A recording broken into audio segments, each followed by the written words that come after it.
Hey, welcome to another episode of Superpowered Fancast. This is Darren. This is episode 35, and we're just going to go ahead and get right into it because there's a lot of stuff that happened this week, and I want to talk about as much of it as I can. Um, but I mean, if you're watching this, you're geek, so you know a lot of this stuff. But I'm just going to talk about my thoughts on a lot of the geek news that has been happening this week, and there has been a lot of it. Starting with the first trailer for Jurassic World: Fallen Kingdom. Now, I've been a huge fan of the Jurassic Park series, literally since the original Michael Crichton novel, and it looks like this movie's going to take that formula and not well, going to take the formula and actually kind of change it a little bit, which is going to be interesting.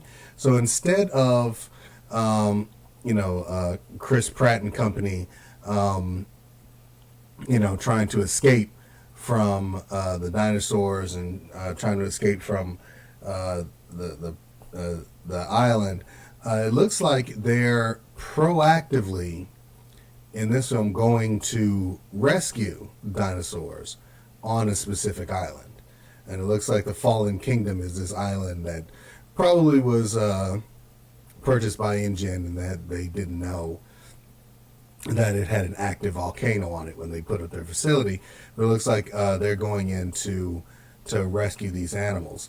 And what's even more interesting is that it looks like this movie not only is going to bring back B.D. Wong's character from the original, he was in Jurassic World, but they're bringing back Jeff Goldblum as Ian Malcolm.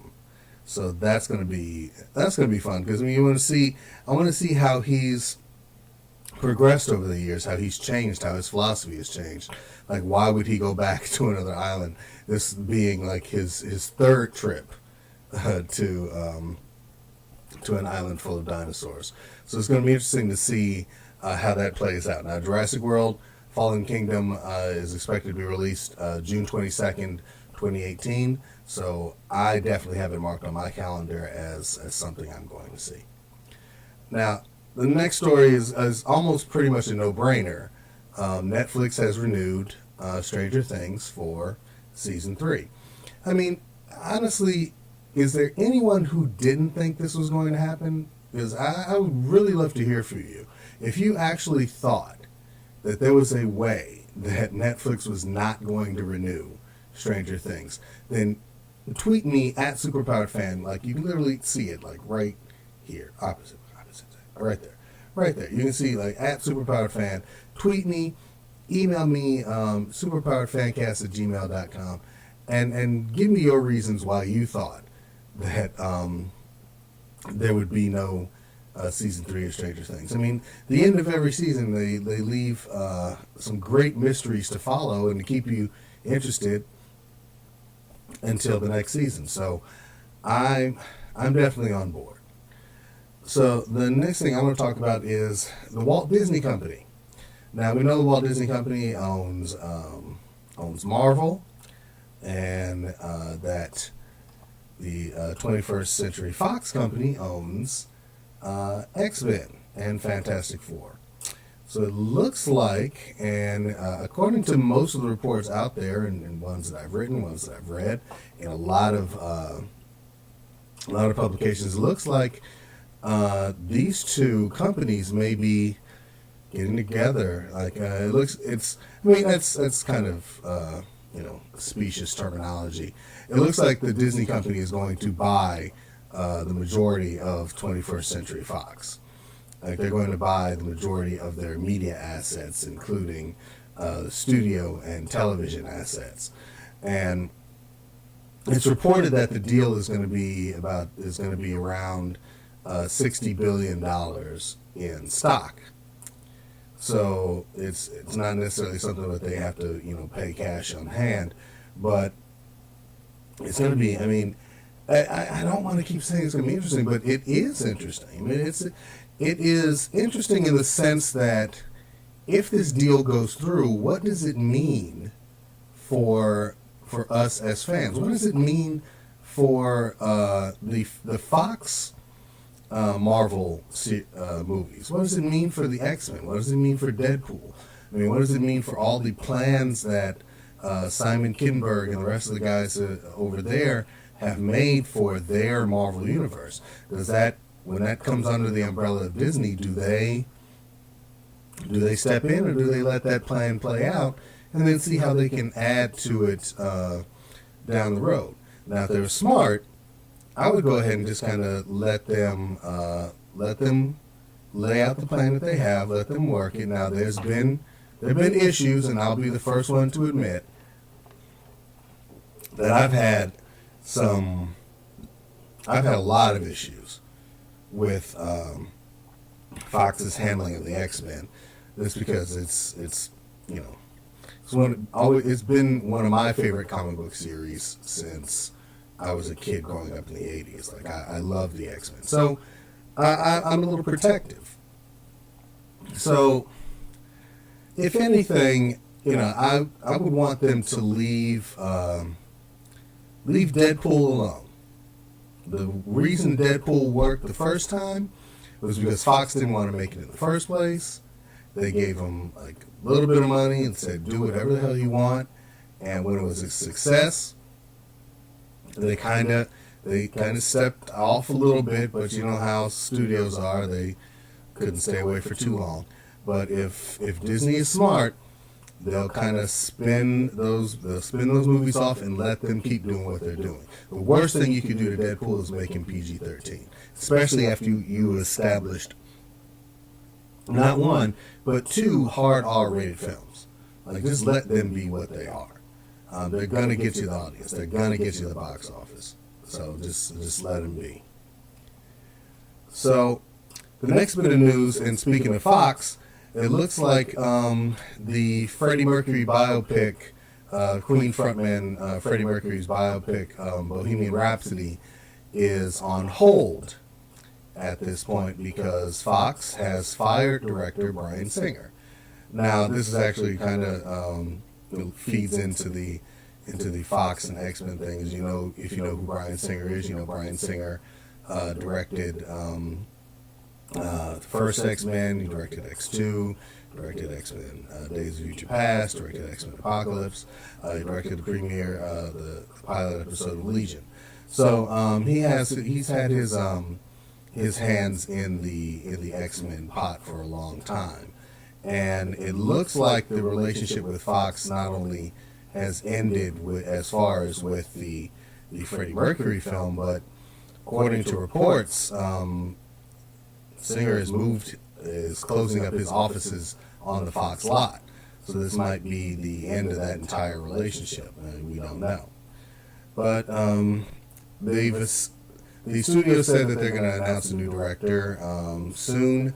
From the last reports that I read, and the last report I wrote, and all the information I had, it looked like the production had maybe 2 more weeks of principal photography left. So it's like 2 more weeks of active filming.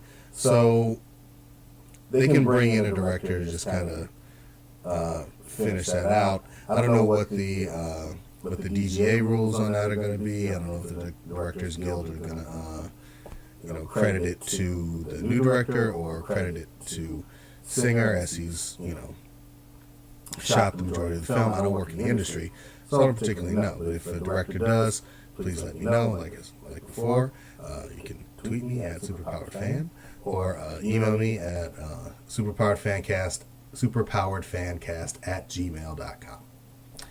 So please let me know. I really would like to. So, the next piece of news is one that I'm a little on the fence about. I actually, of all the things I didn't particularly like about Suicide Squad, the one thing I did like above everything else was Margot Robbie. I thought she was amazing as Harley Quinn.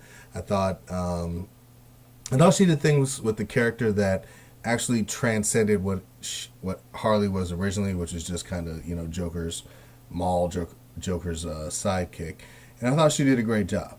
So when they announced that she was going to be in Suicide Squad 2, I absolutely understand it. Apparently, it's one of the things with DC. I love DC. I'm a huge DC fanboy, and it seems like in the comics, it seems like they're just kind of making a lot of Harley Quinn stories and putting Harley Quinn kind of in everything, or having her on the periphery of everything. But it looks like not only will Robbie return as Harley in the sequel to Suicide Squad, but also that she'll be in Gotham City Sirens. And she'll also be in a Harley slash Joker film. And what was announced this week is that Robbie is working on a fourth Harley Quinn based movie, and this would be like a Harley Quinn solo film. This, in addition to the DC Comics streaming service, going to have an animated Harley Quinn series, which the prevailing rumor is that Robbie will provide the voice for. So, as much as I enjoy the character, I worry that it's going to be a little bit of an oversaturation. There's going to be too much Harley Quinn, and hopefully they find a balance in that, because I like the character, I like her portrayal, and I would like to see it done well, but not to the point that, like, I'll put it to you this way: I don't need it to be a Logan scenario where you have Wolverine in every X-Men movie, or what they're kind of doing now, which is having Mystique in every X-Men thing. So, with the exception of Deadpool. So, we'll see. The next bit of news is again something that appeals to me as a child of the '80s, with my Ghostbusters kind of '80s style T-shirt on. One of the things that I loved when I was a kid was Masters of the Universe. I love the series. Had all the toys. I absolutely know that they only made the series to sell me the toys. I am not a fool. I wasn't a fool back then, but it was fun as hell. And it looks like they're going to they're really Sony's really going full force into getting a Masters of the Universe film made, to the point where they're bringing in David S. Goyer, who is the writer of the Dark Knight films for Christopher Nolan, and was the director of not only The Unborn but Blade Trinity. So they're bringing in David S. Goyer to direct a Masters of the Universe film, which, you know what, I'm all for giving someone a shot. I'm absolutely fine with giving him a chance. I think he can pull it off. He's done action before. He's done big action pieces. What I want is more of the kind of traditional He-Man Masters of the Universe feel, and I'm sorry, none of the Dolph Lundgren film. Like, I don't want any of the elements, with the exception of, if there was one thing I could take from that film, it would be Frank Langella's Skeletor, because that was the only thing. Like, that, on the cartoon, Skeletor was almost comical. Frank Langella's Skeletor scared me as a kid. Like, it was that intense. So, but we'll see how it goes. We'll see how it works out. We'll see if it actually ever happens. I mean, this is one of those, deals that's been in development hell for so long. It may never see the light of day. But Sony wants some franchises, and this is definitely one that'll work for them if they can get it working. So let's see what Goyer has to do. Now, one of the biggest stories of this week, not only just in like bonkers insanity, and not in a bad way, but just kind of just out there, just out of left field. But also, for me as a huge Trek nerd, like, I've been a Star Trek nerd, since I watched the original series with my stepdad. Like, I love Trek. I've watched every episode of every Trek. I even subscribed to CBS All Access to watch Star Trek Discovery. So it is a huge bit of news that J.J. Abrams, who is even though he's deep in the Star Wars camp and he's going to be writing and directing the next Star Wars film after The Last Jedi, so the last of this particular trilogy, he is still a producer for Paramount on the Star Trek series of movies that he wrote and directed the first two, and Justin Lin came in and directed Star Trek Beyond. So it was a huge bit of news when J.J. Abrams and when it came out, when it broke, that J.J. Abrams and mega director Quentin Tarantino are creating a writer's room to craft a new Star Trek film. Now,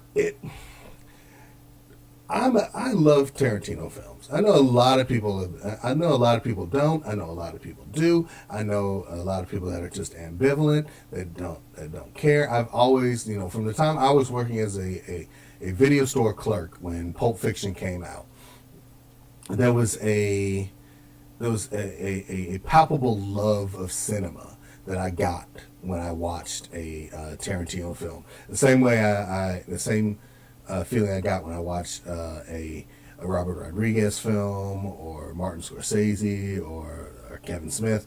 Just this fun cinema, and I love indie film. Like, I've always loved indie film. So just as big as Tarantino is, and as huge as he's gotten, and the fact that everything he's done has been for the most part in a personal and just a personal story, like a personal vision. Like I'm not even saying this right. I think like his films have always been like personal and original, and it's interesting that he's looking to tackle something like this, something like Star Trek, as big as Star Trek is, and the fact that he's a fan actually gives me a little bit of, the initial shock aside, it actually, like, it's one of those things, I'm stroking the beard. I'm stroking the beard in admiration, in interest, and it's one of those moments where I'm just kind of, I'm putting my nerd rage in check and saying, you know what, let's see how this goes. That's because he went on the Nerdist podcast and talked about Star Trek from a fan perspective, and he is definitely a fan. So it's, as much as we talk about wanting fan directors and wanting dream directors to take on these huge projects, I think the initial negative reaction to Quentin even being to this story coming out this week, I think that will die down, and people will look at the story more from a perspective of what if, and that's kind of the best you can hope for in this situation. But pivoting out of news, out of movies and TV, let's get into let's close out with my comic recommendations for the week. And these comics are come out on the 6th. So if you're seeing this you're seeing this and listening to the audio podcast, which is going to go up later this week, then these books are already out and they're available to pick up right now. So one of the first things I want to recommend is Doctor Strange number 382 for Marvel Comics. This one is written by Donny Cates with art by Gabriel Hernandez Walta, and I loved 381 in that you got Loki as the Sorcerer Supreme, and no one believes he's trying to do good even though he's trying to do good, and just where Stephen Strange is at the end of that issue, I made me interested to see what happens next. And it looks like this new issue is going to be a confrontation between the former Sorcerer Supreme and the current Sorcerer Supreme. So it's going to be Strange versus Loki, and that's going to be it's going to be a volatile mix. And one of the things I loved about 381 was the dialogue. So I'm hoping there's some really cool kind of quips between these two characters. I want to see them talk a lot of things, because there's a room in the Sanctum Sanctorum, and even though Loki is the Sorcerer Supreme, he can't get into this room. And I think that's one of the things that's going to prompt him to go find Steven. So that's going to be fun. I hope it's made fun. I hope it's made interesting. I hope it's made cool. That's Doctor Strange number 382 coming out this week. The next one is going to be Captain America number 696, and this is another legacy book. It took a lot. Secret Empire did not. Secret Empire bothered me on many levels, and I still read pretty much every issue. I read all of the Secret Empire story, and even a lot of the side stories, and the Omega issue did a lot to kind of bring me back, because it showed me who Cap is in relation to Hydra Cap, Hydra Steve versus actual Steve, and this journey of redemption for Steve is fun to read, because it is bringing back, and I think that's one of the things that they're doing with Legacy is they're giving a lot of just classic kind of characterizations, reminding us why we love these characters. So Captain America 696 is written by Mark Waid with art by Chris Samney, and it's going to be Cap versus an all-new swordsman. So it's going to be a lot of sword and shield action, and that's going to be fun. And I would definitely recommend picking it up. Now, the next comic I'm going to talk about is from Dynamite Entertainment, and they have released, and this actually came out last month, but I'm recommending it. I have a review on my website, so you can go to superpoweredfancast.com. You can look under comic book reviews, and you can read my current review of this of John Wick number 1. It was written by Greg Pak with art by Giovanni Valletta, and it's everything you expect from a John Wick story. It's some really good action, some really good character development. I love the callbacks to John's youth, and how this story is almost him kind of taking care of some personal demons from his past. So that's why I recommend it. So John Wick number 1, Dynamite Entertainment, Greg Pak, Giovanni Valletta, definitely pick that up. And my last recommendation is one that's just in time for the holidays, and that is Klaus and the Crisis in Xmasville. And this one is written by Grant Morrison with art by Dan Mora. What I love about this story is that it's it's Action Santa. I mean, come on. It's Action Santa. It's a badass Santa Claus who has kick-ass missions every year. And this one, it's Claus versus a alternate universe evil Santa who has an army of zombie Santas. So I mean, come on, what's not to love about that scenario? So that's definitely one I recommend. And it's Grant Morrison. I mean, come on. Grant Morrison is an amazing writer. He's one of my favorites, and I would love to just kind of pick his brain about his process and what he thinks about comics and how he writes. But Klaus and the Crisis in Xmasville is definitely one I'm going to recommend. And that's it for Superpowered Fancast this week.